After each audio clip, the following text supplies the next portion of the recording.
বিচার চাই, বিচার চাই, বিচার চাই, বিচার চাই, ডাক্তার হাসানের মিথ্যা মামলা, আরিফ হায়দারের দুই গালে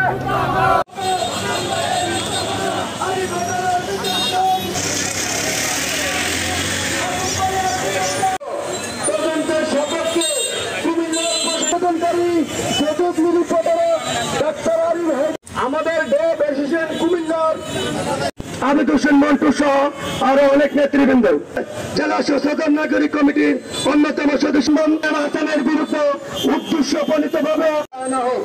কতিপয় উপায় দ্বারা মিথ্যা অভিযোগনামা দাখিল করেছে ডাক্তার হাত সংগঠন থেকে আজীবন নিষিদ্ধ করতে হবে।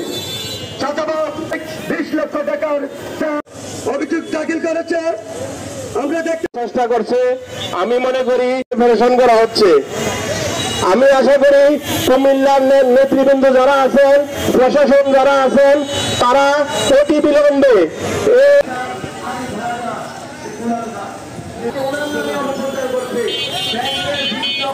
সারা কুমিল্লা ডিস্ট্রিক্টের মধ্যে আরিফ হোসেনকে বক্তব্য রাখার জন্য এবং তদন্ত আমরা প্রশাসনের কাছে সমালোচনা এটার বিরুদ্ধে থানাতে একটা অলরেডি তালিবান আপনারা দেখেন কোন খারাপ মানুষের পথে কিন্তু এত মানুষ আসে না এলাকার মধ্যে থেকে। আজকে মহিলা থেকে শিশু থেকে এমনকি ছোট বড় সবাই এই কান্দিরপাড় ফুটানি চত্বরে এসে উপস্থিত হয়েছে।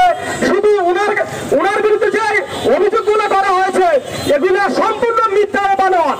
আমি তাদের দৃষ্টি আকর্ষণ করছি, ডাক্তার এম এ হাসানের বিরুদ্ধে যে অভিযোগ করা হয়েছে এই অভিযোগের তদন্ত করে যদি আপনারা যথাযথ ব্যবস্থা না নেন তাহলে আমরা কুমিল্লা এর বাদ ভাঙা জবাব দেব।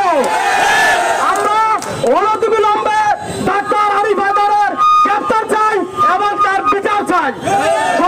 আমরা এম এ হাসানের বিরুদ্ধে যে মিথ্যা একটা ষড়যন্ত্রমূলক প্রতিহিংসাবশত যে একটা অভিযোগ করেছে, আমরা সচেতন নাগরিক মহল চাচ্ছি এম এ হাসান একজন মানবিক ডাক্তার, ওনার বিরুদ্ধে যে অভিযোগটা আনছে মিথ্যা অভিযোগ, তার তীব্র নিন্দা এবং প্রতিবাদ জানাচ্ছি।